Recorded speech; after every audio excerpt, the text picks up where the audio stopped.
சத்திற்குரிய ஆன்மீக ஆசான் நம்முடைய ஆலா உஸ்தாத் அவர்களுடைய தலைமையிலேயும், அதே போன்று ஆலா உஸ்தாத் அவர்களுக்கு பக்கபலமாக சகோதரர்களாக இருக்கக்கூடிய அஜ்மல் கான் ஹாரூனி அவர்களும், அதே போன்று முஜிபுர் ரஹ்மான் மோலா அவர்களும், அதே போன்று அத்தாய் கல்வி குழுமத்தினுடைய ஆலா உஸ்தாதனுடைய ஒரு அர்ப்பணித்திலே அவர்களுடைய எண்ணத்திற்காக முழுக்க முழுக்க பணியாற்றி கொண்டிருக்கிற அத்தனை அத்தாய் முதல்வர்கள், அதை தொடர்ந்து உஸ்தாதுமார்கள், அதிலேயும் முடித்த அத்தாய் உலமாக்கள், அதிலேயும் குறிப்பாக இன்ஷா அல்லாஹ் இன்னும் சில மாதங்களிலே அல்லது இந்த மாதங்களிலே பட்டம் பெற்று சமூகத்திலே மிகப்பெரிய ஒரு புரட்சி செய்ய காத்திருக்கிற அத்தாய் உலமாக்களும், மாஷா அல்லாஹ், ஒரு அற்புதமான இந்த நிகழ்வு. அல்லாஹு தாலா இங்கு எல்லோரையும் நாம் எப்படி அல்லாஹ் ஒன்று கூட்டி இருக்கிறானோ அதே போன்று நாளைக்கு மறுமையிலே நபி ஸல்லல்லாஹு அலைஹி வஸல்லத்தோடு, நபிமார்களோடு, ஷுஹதாக்களோடு, சாலிஹீன்களோடு, முஹையத்தீன் அப்துல் காதர் ஜெயிலானி கத்தஸல்லாஹு சிர்ரஹுல் அசீஸ், ஹாஜா நாயகம் போன்ற அத்தனை இறைநேசர்களோடு அல்லாஹ் நம்மை ஒன்று சேர்ப்பானாக. அல்லாஹு தாலா இந்த ரமதானுடைய எந்தெந்த இறைநேசர்கள் எல்லாம் இந்த ரமதானை உண்மையான முறையிலே ஹயாத்தாக்கினார்களோ அந்த இறைநேசர்களுடைய பொருட்டால் இந்த நிய்யத்தை, இந்த எண்ணத்தை, இந்த துவாவை அல்லாஹு தாலா கபூல் செய்வானாக. அல்ஹம்துலில்லாஹ். ஒவ்வொரு நாளும் ஒரு இமாமுடைய வரலாற்றை குறித்து நாம் பேசி வருகிறோம். கடந்த தொடரிலே அல் இமாமுல் ஆலம் அபு ஹனீஃபா இமாம் அவர்களை குறித்து விரிவாக 2 நாள் நாம் பேசினோம். அதை தொடர்ந்து இமாமுல் மதீனா நகரத்திலே ஆட்சி செய்த, ஃபிக்ஹ் சட்டத்தையும் ஹதீஸையும் போதித்த மாலிக் இமாமை குறித்து விரிவாக பேசினோம். அதை தொடர்ந்து நாம் அடுத்து பார்க்க இருக்கிற இன்னும் மிக விரிவாக நாம் தெரிந்து கொள்ள வேண்டிய மிக முக்கியமான இமாம் முஹம்மது இப்னு இத்ரீஸ் அஷ்-ஷாஃபிஈ ரஹ்மத்துல்லாஹி அலைஹி. நபி ஸல்லல்லாஹு அலைஹி வஸல்லம் அவர்கள் உலகத்தில் கியாமத் வரைக்கும் என்னவெல்லாம் நடக்கும் என்று முன்னாலேயே நபி ஸல்லல்லாஹு அலைஹி வஸல்லம் அவர்கள் சுபச்செய்தி சொன்னார்கள், முன்னறிவிப்பு செய்தார்கள். அப்படி இருக்கிற போது ஒட்டுமொத்த உலகமும் ஒரு 4 இமாம்களினுடைய கொடைக்கு கீழே இந்த உலகம் அது கட்டி போடப்பட்டிருக்கிறது என்றால் கண்டிப்பாக இந்த இமாம்களை குறித்தும் நபி ஸல்லல்லாஹு அலைஹி வஸல்லம் தங்கள் ஹதீஸுகளிலே முன்னறிவிப்பு செய்திருக்கிறார்கள். அதை கடந்த நாட்களிலே பார்த்தோம். அதிலே தொடர்ந்து நாம் ஷாஃபி இமாமை குறித்து பார்க்கிற போது இமாம்கள் ஷாஃபி இமாமை குறித்து, இமாமுனா ஷாஃபி ரஹ்மத்துல்லாஹி அலைஹி இந்த உலகத்திலே வந்து அவர்கள் புரட்சி செய்வார்கள், இல்மால் நிரப்புவார்கள் இந்த உலகத்தை என்பதை நபி ஸல்லல்லாஹு அலைஹி வஸல்லம் முன்னறிவிப்பு செய்த ஒரு ஹதீஸை இமாம்கள் பதிவு செய்கின்றார்கள். நபி ஸல்லல்லாஹு அலைஹி வஸல்லம் சஹாபாக்களுக்கு மத்தியில் இருக்கிற போது துஆ செய்தார்கள், அல்லாஹும்ம ஹதி குரைஷன், யா அல்லாஹ் குரைஷிகளுக்கு நீ நேர்வழி காட்டுவாயாக. சொல்லிவிட்டு நபி ஸல்லல்லாஹு அலைஹி வஸல்லம் சொன்னார்கள், ஃபஇன்ன ஆலிமஹா, அந்த குரைஷி வம்சத்திலே ஒரு ஆலிம் வருவார். அந்த ஆலிம் என்ன செய்வார் தெரியுமா? யம்லஉ திபாக்கல் அர்தி இல்மன், ஒட்டுமொத்த உலகத்தையும் இல்மால் நிரப்புவார் என்றார்கள் நபி ஸல்லல்லாஹு அலைஹி வஸல்லம். அல்லாஹு அக்பர். அந்த குரைஷி ஆலிமாகத்தான் இந்த உலகத்திலே குரைஷி வம்சத்திலே நபி ஸல்லல்லாஹு அலைஹி வஸல்லத்தினுடைய மூதாதையர்களுடைய அந்த வம்சாவளியிலே வந்தவர்கள் தான் முஹம்மது இப்னு இத்ரீஸ் ஷாஃபிஈ ரஹ்மத்துல்லாஹி அலைஹி. இன்னைக்கு சாதாரணமா என்ன செய்யறாங்க? கால் மேல கால் போட்டுக்கிட்டு தம் அடிச்சுக்கிட்டு ஹதீஸுக்கும் மார்க்க சட்டங்களுக்கும் சரியான கண்ணியம் கொடுக்காத, பிறப்பிலேயே சந்தேகம் ஏற்படுகிற அளவிற்கு மோசமான நிலைமையில் இருக்கிற எத்தனையோ பேர் குர்ஆன் ஹதீஸை சொல்லி மக்களை வழிகெடுக்கிற இந்த சூழ்நிலையிலே முழுக்க லட்சக்கணக்கான ஹதீஸையும் மனனம் செய்து தன் வாழ்க்கையில் இபாதத்தாலும் பேணுதலாலும் ஒட்டுமொத்த நபிக்காகவும் இந்த மார்க்கத்திற்காகவும் அர்ப்பணித்துக் கொண்டவர்கள் தான் நம்முடைய இமாம்கள். அந்த இமாம்களிலே மிக தலையானவர்கள் அபு ஹனீஃபா இமாமுக்கு அடுத்து இந்த உலகத்தில் அதிகமான மக்கள் பின்பற்றுகிற ஒரு மிகப்பெரிய மேதை தான் ஷாஃபி ரஹ்மத்துல்லாஹி அலைஹி. ஷாஃபி ரஹ்மத்துல்லாஹி அலைஹி அவர்கள் நபி ஸல்லல்லாஹு அலைஹி வஸல்லத்தினுடைய வம்சாவளி, அவர்கள் பனு ஹாஷிம் குலத்தை சார்ந்தவர்கள், பனு முத்தலிப் குலத்தை சார்ந்தவர்கள், அதிலேயும் சொல்ல வேண்டும் என்றால் குறைஷி வம்சத்தை சார்ந்தவர்கள். ஒவ்வொரு மனிதருக்கும் திருப்பு முனையாக அமைவது அவர்களுடைய தாயின் அரவணைப்பு தான். தாய் தான் ஒரு பிள்ளைக்கு தாய் மிக சரியாக அமைந்து விட்டால் அந்த பிள்ளை கண்டிப்பாக சொர்க்கத்திற்கு சென்று விடும். நம்ம எல்லா இமாம்களுடைய வரலாற்றிலையும் பார்க்கிறோம். புகாரி ரஹ்மத்துல்லாஹி வாழ்க்கையில பார்த்தோம், எல்லா நபர்களுடைய வாழ்க்கையிலும் பார்த்துட்டோம், நம்ம ஆலா உஸ்தாதுடைய வாழ்க்கையிலும் நம்ம பார்த்துட்டு தான் இருக்கிறோம். அவருடைய தாயாருடைய அந்த ஒரு பக்குவம், அவர்கள் சரியான முறையில் ஆலா உஸ்தாதை கொண்டு போய் அவர்கள் வழி நடத்துவதனுடைய விளைவு அல்லாஹ் பலாயிரக்கணக்கான பேரை கல்வி மான்களாக அல்லாஹ் உருவாக்கி வருகிறான். அதே போன்றுதான் இமாமுனா ஷாஃபி ரஹ்மத்துல்லாஹி அலைஹி அவர்களுடைய தாயார், 2 சின்ன குழந்தை பிறந்தோனையே முகமது பின் இத்ரீஸ் ஷாஃபி இமாம் பிறந்த உடனே அவருடைய தந்தை வஃபாத் ஆகி விடுகிறார். அல்லாஹு அக்பர். நீங்க யோசிச்சு பாருங்க, நம்மெல்லாம் இன்னைக்கு அல்லாஹ்வுடைய நம்ம தந்தைமார்கள் அல்லாஹ் நல்ல ஹயாத்தோடு வச்சிருக்கிறான், நல்லா நீண்ட ஆயுளை கொடுக்கணும். பிறந்து தாய் மட்டும்தான் இருக்கிறாங்க. ஒரு குடும்பத்தினுடைய முதுகெலும்பே அது தந்தை தான். தந்தை இல்லாத ஒரு குழந்தை அந்த தாய் எப்படி வளர்த்திருப்பார்கள்? நீங்க யோசிங்க. நீங்க நம்முடைய குடும்பத்தை யோசியுங்கள். நம்முடைய தந்தை நம் குடும்பத்தில் இல்லை என்றால் நம் தாயின் நிலைமை என்ன என்று நாம் யோசிக்க வேண்டும். ஆனால் அப்படி தந்தை இல்லாத நிலையிலேயும் அவர்களுடைய தாயார் ஷாஃபி இமாமை மிக நேர்த்தியாக வளர்த்தார்கள். அல்லாஹு அக்பர். அவர்களுடைய பெயர் ஃபாத்திமா. யமன் தேசத்தை சார்ந்தவர்கள். யமனிலே மிக உயர்ந்த கோத்திரமான அஸத் என்கிற கோத்திரத்திலே உண்டானவர்கள் தான் அவர்களுடைய தாயார். அவர்கள் பேர் ஃபாத்திமா. என்ன செஞ்சாங்கன்னா, ஷாஃபி இமாம் பிறந்தது பலஸ்தீன். இப்ப இவங்களுடைய தந்தையினுடைய பாரம்பரியமான குடும்பம் என்பது மக்கா. இப்ப பலஸ்தீன்ல இவங்க பிறந்துட்டாங்க. பார்த்தா பிறந்த கொஞ்ச நாளிலேயே தந்தை வஃபாத் ஆயிட்டாங்க. இவர்களுடைய தாயார் யோசிக்கிறார்கள், இவர்களை தொடர்ந்து பலஸ்தீனிலேயோ அல்லது யமனிலேயோ தன் குடும்பத்தை சார்ந்தவர்களோடு இவர்களை வளர்த்தால் இவர்களுடைய பாரம்பரியம் மிக்க குறைஷி வம்சம் என்கிற அந்த வம்சத்தினுடைய தொடர்பு என் மகனுக்கு விடுபட்டு போய்விடும் என்று என்ன செஞ்சாங்கன்னா, ஷாஃபி இமாமுடைய தாயார் இவங்க 2 வயசா இருக்கும் போது எதையும் யோசிக்கல, மக்காவுக்கு கூட்டிட்டு போயிட்டாங்க. எங்க போயிட்டாங்க? 2 வயசாக இருக்கிற போது ஃபாத்திமா அவர்களுடைய தாயார் ஷாஃபி இமாமை மக்காவிற்கு அழைத்து சென்று விட்டார்கள். அல்லாஹு அக்பர். 2 வயதிலே மக்காவுக்கு போன அவர்கள் 7 வயதுல முழு குர்ஆனையும் மனனம் செஞ்சுட்டாங்க.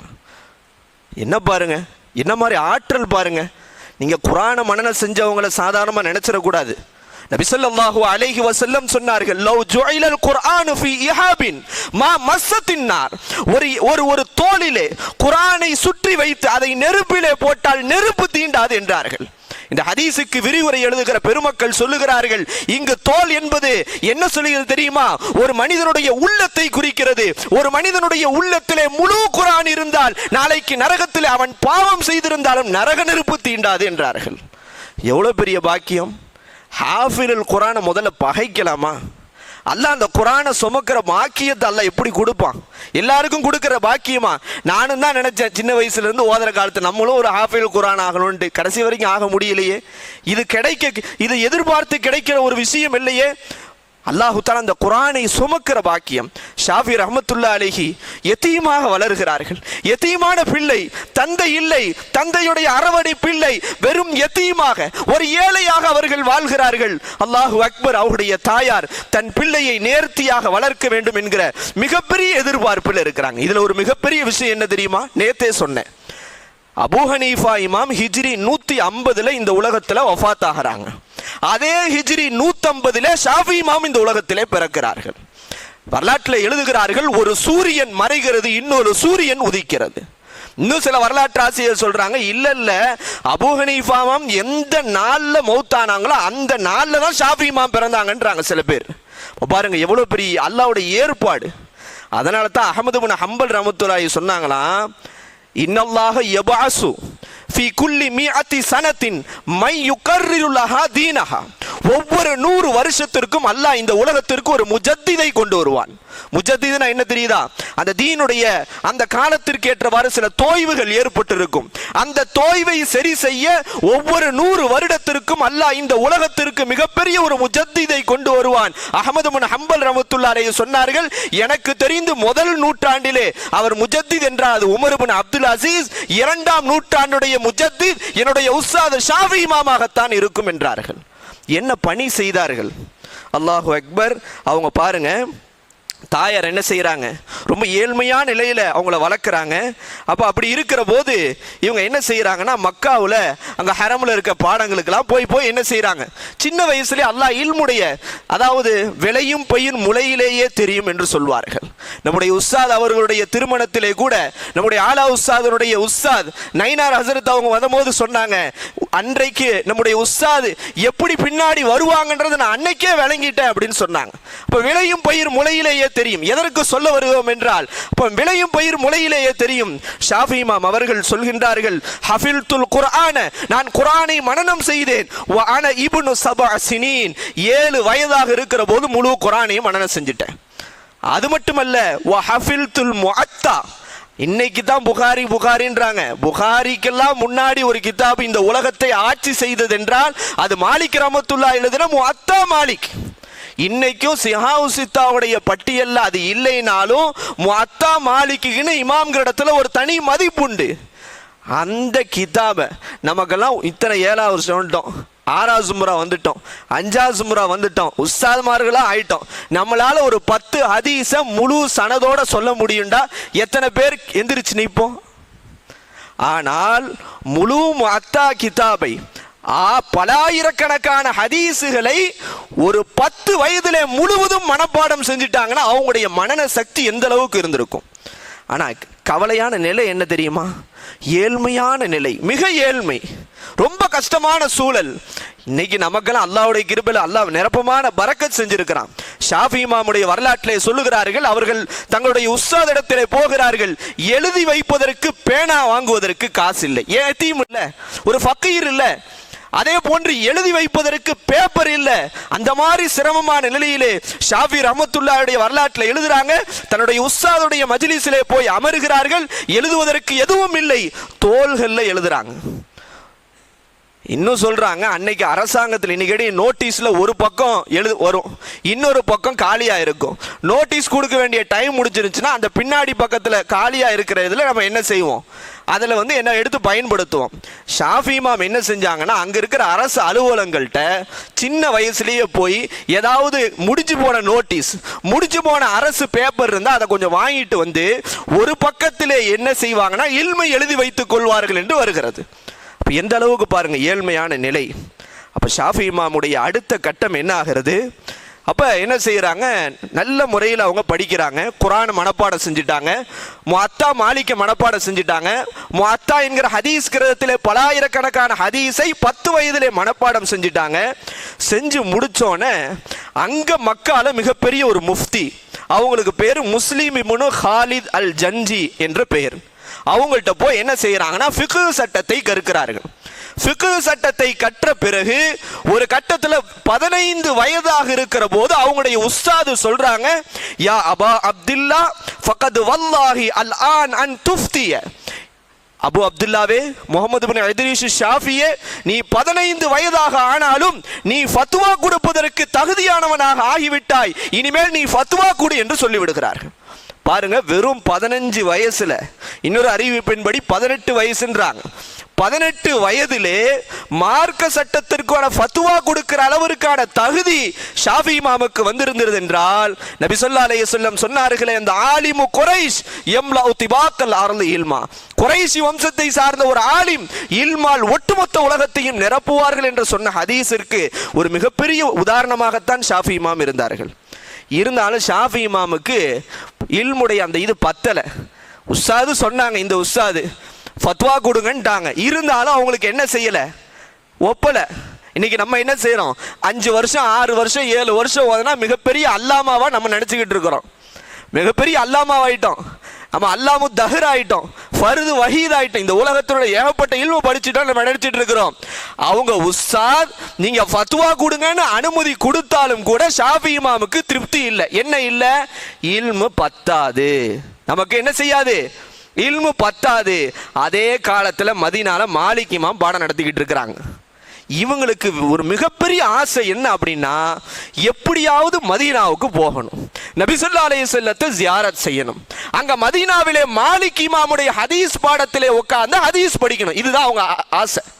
என்ன செய்யறாங்க, இன்னைக்கு மாதிரிலாம் வசதிலாம் கிடையாது. இன்னைக்கு என்ன செய்யுது, மக்கா டு மதீனானா ஈஸியாக போயிடுறோம். அன்னைக்கு நடந்து தான் போகணும். என்ன செய்யறாங்க, மாலிக் இமாம் அவங்களுடைய அந்த ஹதீஸ் பாடத்திலே கலந்து கொள்வதற்காக ஷாஃபி இமாம் மக்கால இருந்து நடந்து போறாங்க. எத்தனை வயசு இருக்கும்? மிக குறைவான வயசு, 18 வயசு தான். நடந்து போய்கிட்டே இருக்கிறாங்க. மதீனாவை அடையிறதுக்கு 7 நாள் ஆயிடுச்சு.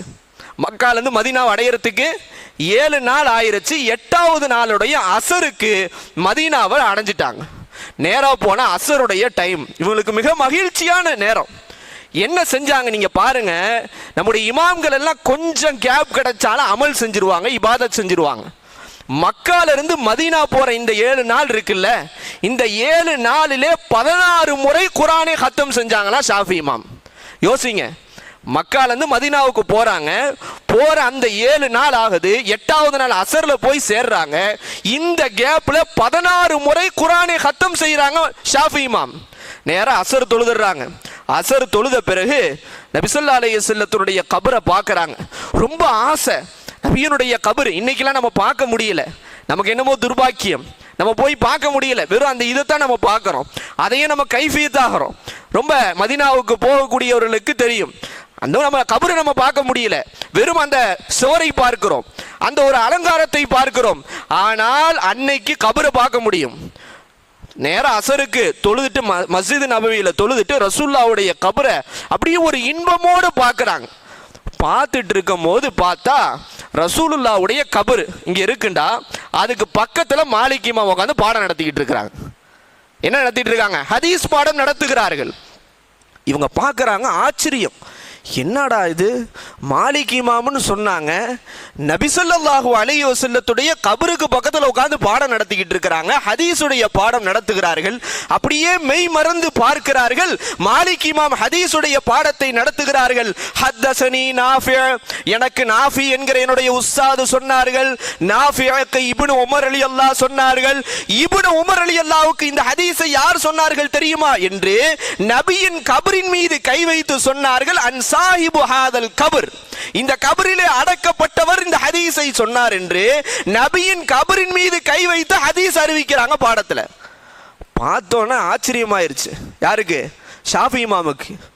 அப்படி அவங்களுடைய கம்பீரம், மாலிக் இமாம் ரொம்ப கம்பீரமா இருப்பாங்க, நல்ல தாடி வச்சு அத்தர் பூசி அப்படி, அதாவது ஹீரோ மாதிரி இருப்பாங்க. அப்படி அவங்கள பார்த்தாலே ஒரு விதமான ஒரு இது வரும், ஒரு கம்பீரம். பார்த்துட்டு நேராக எங்க செய்யறாங்க, பாடத்துல போய் உட்காந்துடுறாங்க. எங்க? மாலிக் இமாமுடைய ஹதீஸ் பாடத்துல போய் என்ன செஞ்சிடறாங்க, உட்காந்துடுறாங்க. பொதுவாகவே ஒரு உஸ்தாத் என்பவர்களுக்கு மாணவனுடைய முகத்தை பார்த்தாலே அவனுடைய எதிர்காலத்தை அல்லாஹ் காட்டி கொடுத்துருவான். இவன் இப்படித்தான் வரப்போறான், இப்படி வந்தா இவன் இப்படி வருவான்றதை அல்லாஹ் காட்டி கொடுப்பான். அந்த மாணவர் தன்னுடைய உஸ்தாத் சொல்லுகிற அந்த அடிப்படையிலே அவன் பயணித்தால் இந்த உலகத்தையே ஆட்சி செய்கிற அளவுக்கு மிகப்பெரிய ஆளா வர முடியும். மாலிக் இமாமுடைய சபைக்கு போனோடனே ஷாஃபி இமாமை பார்த்து மாலிக் இமாம் சொல்றாங்க ஒரு அற்புதமான வார்த்தை. என்ன வார்த்தை? யா முஹம்மத். ஷாஃபி இமாமே இத்தகில்லா. பாடலாம் அடுத்து தான். என்னது? பாடலாம் அடுத்து தான். முதல்ல சொல்ற வார்த்தை என்ன? மாலிக் இமாம் இத்தகில்லா, நீ அல்லாஹ்வை பயந்து கொள்ளுங்கள். வஜ்தனிபில் மஆசி, உங்கள் வாழ்க்கையில் பாவம் ஏதும் செய்பவர்களாக இருந்தால் பாவத்தை நீங்கள் விட்டு விடுங்கள். சொல்லிட்டு சொல்றாங்க, நீங்க பார்க்கணும், மஸ்ஜித் நபவியில பாடம் நடத்திட்டு இருக்கிற மாலிக் இமாம் ரசூலுல்லாவுடைய கபருக்கு பக்கத்துல நின்று ஷாஃபி இமாமை பார்த்து சொல்றாங்க, ஃப இன்னஹு சயகூனு லக ஷானும் மினஷ் ஷூன், இன்ஷா அல்லாஹ் பிற்காலத்துல உனக்கு மிகப்பெரிய அந்தஸ்து இருக்கிறதுன்னு சொல்றாங்க. எவ்வளவு பெரிய சுப செய்தி பாருங்க. இன்னும் சந்திக்கல, இன்னும் பாடத்துல உட்காரல, பார்த்த மாத்திரத்திலேயே மாலிக் இமாமுக்கு அல்லாஹ் ஷாஃபி இமாமுடைய மிகப்பெரிய எதிர்காலத்தை அல்லாஹ் காட்டி கொடுத்துட்டான். உங்களுக்கு மிகப்பெரிய அந்தஸ்து இருக்கிறது, அதனால் உங்கள் உள்ளத்தில் அல்லாஹ் இல்ம் என்கிற பிரகாசத்தை நுழைய செய்து விட்டான். நீங்க பாவத்தை கொண்டு என்ன செஞ்சிடாதீங்க, அதை அணைச்சிடாதீங்க. ஏன்னா நமக்கு கேள்விப்பட்டிருக்கிறோம், இல்ம் என்பது அல்லாஹ்வுடைய பிரகாசம். நம்ம பாவம் செஞ்சா அந்த பிரகாசம் அணைக்கப்பட்டு விடும். அதனால் நீங்க பாவத்தை கொண்டு உங்கள் உள்ளத்தில் அல்லாஹ் நுழைத்த பிரகாசத்தை அணைத்து விடாதீர்கள் என்று சொல்கிறார்கள். மாலிக் இமாம்கிட்ட அவங்க பாடம் படிக்கிறாங்க. ஏற்கனவே முஅத்தா மாலிக் என்ன செஞ்சிட்டாங்க, மனப்பாடம் பண்ணிட்டாங்க. இப்ப என்ன செய்யறாங்கண்டா, உஸ்தாத் அமர்ந்து இருக்கிறாங்க, அவங்கள்ட்ட இந்த ஹதீஸை ஒப்புவிக்கிறாங்க. என்ன செய்யறாங்க? ஹதீஸ வாசிச்சு காட்டுறாங்க, தான் மனப்பாடம் பண்ணதை கரெக்டாண்டு. அப்படியே முழு முஅத்தா பலாயிரக்கணக்கான ஹதீஸ் என்ன செய்யறாங்க? அப்படியே மனப்பாடமா மாலிக் இமாம்கிட்ட ஷாஃபி இமாம் சொல்ல சொல்ல மாலிக் இமாம் ஆச்சரியப்பட்டு போகிறார்கள். ஷாஃபி, உன்னுடைய கிராத் மிக அற்புதமாக இருக்கிறது, மிக அற்புதமான முறையில் இருக்கிறது என்று மாலிக் இமாம் ஷாஃபி இமாமுடைய அந்த ஹதீஸுடைய ஞானத்தையும் அவர்களுடைய அந்த குரல் வளத்தையும் அவர்களுடைய அந்த ஃபசீஹ் என்கிற அற்புதமான அந்த தெளிவையும் பார்த்து அசந்துட்டாங்க. வரலாற்றில் எழுதுறாங்க, மாலிக் இமாம் ஹிஜ்ரி 179 வஃபாத் ஆகிறாங்க. ஹிஜ்ரி 179 வரைக்கும் எங்க போகல ஷாஃபி இமாம், அவங்கள விட்டு போகல, அவங்க கூடயே இருக்கிறாங்க, கூடயே ஹதீஸ் பாடம் படிக்கிறார்கள். அதற்கு பிறகு அவர்கள் மரணித்த பிறகுதான் அவர்கள் எங்க செய்யறாங்க? வெளியே பயணம் செய்யறாங்க, மதீனாவை விட்டு போகிறார்கள். அப்ப மாலிக் இமாமுடைய முழு ஃபிக்ஹ் ஞானத்தையும் ஹதீஸுடைய ஞானத்தையும் அவர்கள் படித்து விட்டார்கள். அடுத்து இவங்களுக்கு பத்தல. என்ன பத்தல? இல்மு என்ன செய்யல? 34 வயசு கிட்ட வந்துருச்சு. அப்பயும் என்ன செய்யல? நீங்க நல்லா கவனிக்கணும். நம்ம அபூ ஹனீஃபா இமாமுடைய வாழ்க்கையிலையும் பார்த்தோம். தன்னுடைய உஸ்தாத் ஹம்மாதுட்ட எத்தனை வருஷம் படிச்சாங்க நம்ம பார்த்தோம். எத்தனை வருஷம்? 18 வருஷம். 10 வருஷம் படிச்சோனையே மனசுல ஒரு எண்ணம் வந்துச்சு, போதுண்டா 10 வருஷம். அல்லாஹ் தஆலா ஒரு டெஸ்ட் வச்சான். ஆகா, இவர் மௌத்தார வரைக்கும் உஸ்தாதை விட்டு போகக்கூடாது. 18 வருஷம் கூட இருந்தாங்க. இந்த ஷாஃபி இமாமுக்கு 34 வயசு ஆயிருச்சு. மாலிக் இமாமுடைய ஒட்டுமொத்த இல்மையும் அவர்கள் படித்தாலும் கூட அவர்களுக்கு திருப்தி இல்லை. நேரம் அடுத்து எங்க போறாங்க? அபூ ஹனீஃபா இமாமுடைய மாணவர் ஒருத்தவங்க ஈராக்ல இருக்காங்க. எங்க இருக்கிறாங்க? ஈராக்ல. மிகப்பெரிய ஃபக்கீஹ் அவங்க தான் முஹம்மது ரஹ்மத்துல்லாஹி அலைஹி. யாரு? நம்ம கேள்விப்பட்டிருப்போம்ல ஃபிக்ஹ் கிதாப்ல அபூ யூசுப் இமாம், முஹம்மது இமாம். அவங்க ஈராக்ல இருக்கிறாங்க. இந்த செய்தியை கேள்விப்பட்டு ஷாஃபி இமாம் எங்க போறாங்க? 34 வயசுல ஈராக்குக்கு போய் முஹம்மது ரஹ்மத்துல்லாஹி அலைஹி அவர்களிடத்துல ஃபிக்ஹுல் ஈராக்கை ஹனஃபி மதுஹபுடைய மொத்த ஃபிக்ஹையும் படிச்சுட்டாங்க. மாலிக் இமாமுடைய ஃபிக்ஹையும் முழுசா கரைச்சு குடிச்சாச்சு. அடுத்து பார்த்தாங்க ஹனஃபி ஃபிக்ஹ்னு உலகத்துல ஒன்று சுத்திக்கிட்டு இருக்குது, அந்த ஃபிக்ஹையும் கரைச்சு குடிச்சிடணுண்டு நேர அபூ ஹனீஃபா இமாமுடைய மாணவர் முஹம்மது ரஹ்மத்துல்லாஹி போய் என்ன செய்யறாங்க? முழு ஃபிக்ஹையும் ஹனஃபி ஃபிக்ஹையும் கத்துக்கிட்டாங்க, மாலிகி ஃபிக்ஹையும் கத்துக்கிட்டாங்க. இது ரெண்டையும் இணைச்சு ஒரு ஃபிக்ஹ் கொடுத்தாங்க. அதான் இந்த உலகத்தை ஆட்சி செய்யக்கூடிய ஷாஃபி ஃபிக்ஹ். எவ்வளவு பெரிய ஒரு அந்தஸ்து பாருங்க. அதற்கு பிறகு அவங்களுடைய அந்த தொடர்புக்கு பிறகு 9 வருஷம் மஸ்ஜிதுல் ஹரம்ல பாடம் நடத்துறாங்க. யாரு? ஈராக்குக்கு போயிட்டு வந்துட்டாங்க. முஹம்மது ரஹ்மத்துல்லாஹி இல்ம படிச்சுட்டு வந்துட்டாங்க. வந்து மக்கமா நகரத்திலே மக்காவுடைய ஹரம் ஷரீஃபிலே 9 வருடம் ஷாஃபி இமாம் பாடம் நடத்துறாங்க. என்ன மதீனாவில் மாலிக் இமாம் மதீனால பாடம் நடத்தினாங்க, இவங்க மக்கால 9 வருஷம் என்ன செஞ்சிருக்கிறாங்க? பாடம் நடத்தி இருக்கிறாங்க. அப்படின்னா எந்த அளவுக்கு ஆற்றல் பாருங்க. இங்கே தான் முக்கியமான விஷயம். ஷாஃபி ரஹ்மத்துல்லாஹி அலைஹி பொதுவாக கிதாபுகள் அவங்க எழுதின முதல் கிதாப் அர் ரிசாலா என்கிற கிதாப். என்ன கிதாபு? அர் ரிசாலா. உசூலுல் ஃபிக்ஹ் என்கிற மார்க்க சட்டத்தினுடைய அடிப்படையிலே முதலில் இந்த உலகத்தில் எழுதிய ஒரு மாமேதி யாரு? ஷாஃபி இமாம். அவங்க எழுதின கிதாப் பேர் என்ன? அர் ரிசாலா. மிகப்பெரிய கிதாப். ஆனா ஷாஃபி இமாம் நபி ஸல்லல்லாஹு அலைஹி வஸல்லம் மேல எவ்வளோ பெரிய காதலர் அப்படின்றத இந்த கிதாப் மூலியமா தெரிஞ்சிச்சு. எழுதுனது என்ன கிதாபு? என்ன கிதாப் இது?